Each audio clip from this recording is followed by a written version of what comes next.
I took her hand and began smiling. I truly admire you for that insight, as you bestow the people around with the feeling that it is more than just a condemnation through God or so. And that in fact makes me exclaim that you have not one reason for hating yourself. Furthermore, I also believe now that it happens for a reason. My accident, your diagnosis, our acquaintance. I had to lie when I said that it was pure coincidence. It all matches so perfectly together.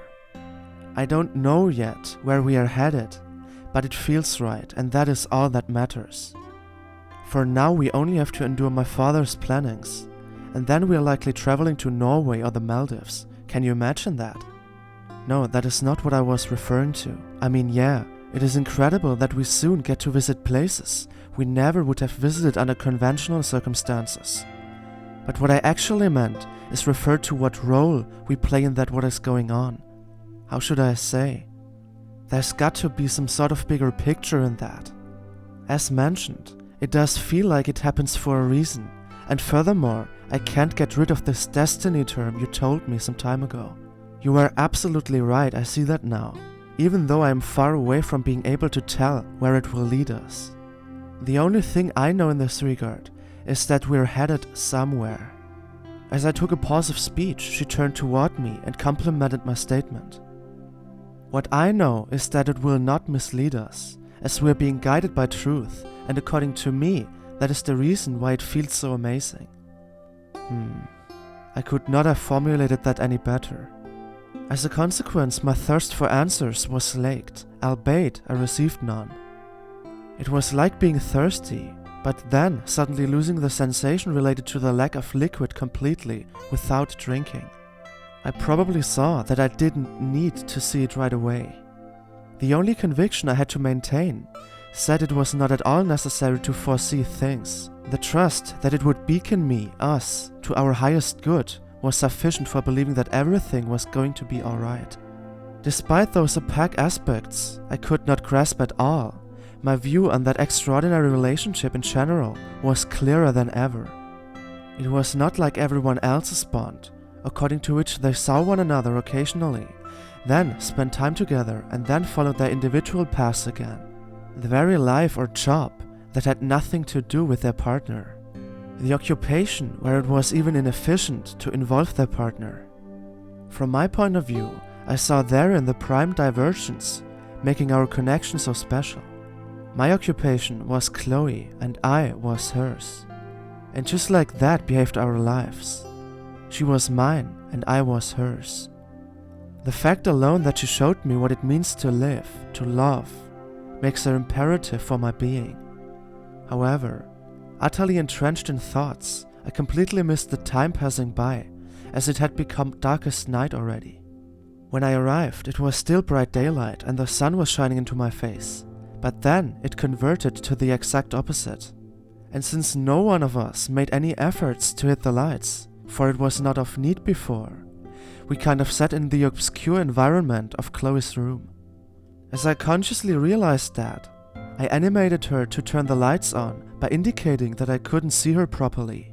Initially I considered engaging with the darkness of my own accord and make the room bright again, but I soon acknowledged that this was a bad idea. If I gave it a try, I would rather tumble across the room while creating rather noise than light. Thus, I passed it on to Chloe, who fulfilled that with only minor endeavors. Before I could command it with a thank you, I observed her taking place next to me once again.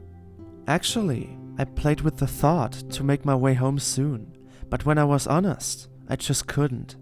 Like a chain of unbreakable steel encompassing us and preventing one from moving away. Or an irresistible magnetic pull nothing and no one was able to interfere with. Though I was quite certain that we would experience such moments more frequently short term, I wanted it to begin directly as of that very moment. Though at the same time I better informed my parents about the recent happenings, because after all, a surprise for me was a double surprise for them.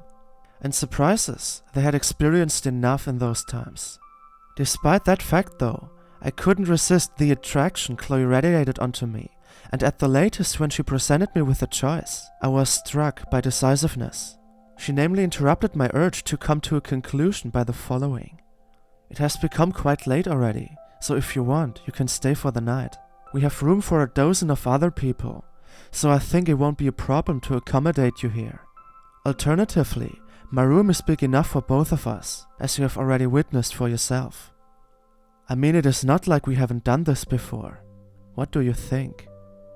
I was flattered and overwhelmed by felicity, so I responded without hesitation. Well, that kind of fits perfectly to those breathtaking surprises that they brought forth, so how could I deny? Though I still have one thing on my mind appearing fishy. She frowned at first, but then objectively invited me to share it. You know that you can tell me anything, especially when it represents a load for you. When we carry something together, each part has to carry one half. And according to that, I'm willing to take half of this burden, just as you are doing for me. Agreeing with her statement, I proceeded. Look, what I mean is, it's all strange. Not you, not at all. I mean everything but you. I just never had a day on which all was fine and alright. There was always a minor or sometimes a major itch tweaking me somewhere. Unlike today, which in fact appears too good to be true, if you know what I mean. After I had finished my sentence, she appeared to jump onto my train of thought very fast. The belief that things go wrong all the time is a common belief, but not a guarantee, which implies at the same time that you can change the dynamic behind. The dynamic consisting of doing something, expecting it to be dysfunctional, and then experiencing it that way. So many things do not work because of the subliminal belief that they don't. What would happen if you thought positively and saw the negative things as stepstones to make it even more so? Would it change the outcome? I don't know for sure, but I presume that yes, it would. However, what I know is that we just encounter a burden all of us have to carry in some way. Whether we are rich or poor, Europeans or Africans, Americans or Asians, all seem to share an innate negativity. They all believe to some degree that bad things are more likely to occur than positive ones. So I ask you, could that belong together? Those questions and statements she confronted me with opened my eyes yet a crack more, as I couldn't deny what she connected with that. Many things are the way they are, because we believe they are. But the term belief itself is ambivalent, so we have to abstract. I can believe in higher entities, which is related to religion. I can believe in myself and my capability to achieve something, which is self-confidence. But there is also something deeper than that. Namely, the distinction between conscious and subconscious belief. Those sectors of beliefs are often condensed into one thing and called belief system, which includes everything levitating between possible and impossible. We think some things are possible and some are not. And a further aspect thereby establishes the empirical evidence, according to which something that already worked is more likely to work again. Whereas things that didn't work are more prone to not function at the second try. But held simple, if I lay the negative expectation aside, things could likely be of another outcome, as I don't subliminally sabotage myself. With a wide open mind, I dedicated myself to Chloe again while acknowledging that I better gave my mind a little respite, as questioning anything and everything is just as unhealthy as thinking negatively all the time. So I nodded and rewound to her offer, more precisely to her second one, and spoke. You're right. Overthinking really is a pesky habit, so I answer this through heart and not mind. It would be truly amazing if we could take that positive aspect from the past to our presence, so when your offer is still standing. Easy, Aaron. Then I don't say goodbye but welcome.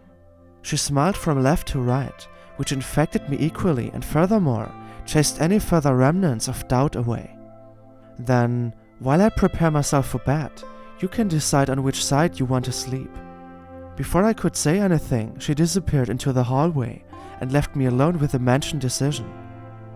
I looked at it from several angles, with the only result, according to which it didn't really matter what I chose, as the bed itself was not at all of prime importance.